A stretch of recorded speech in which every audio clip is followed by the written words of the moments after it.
Hi there! Let me show you how to enable flash notification on this Samsung Galaxy Z Fold 6. Let's get started. To enable it, we need to open Settings and search for the tab Accessibility. After this, choose Advanced Settings.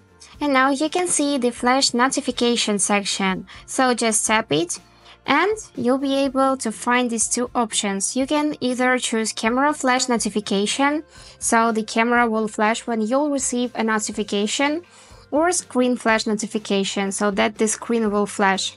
Just enable any option you like and then choose which apps will be flashed when you receive a notification from them.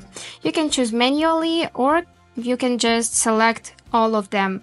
You can do just the same for screen flash notification. You can switch to all apps or switch to selected apps and just select them manually. And that's it.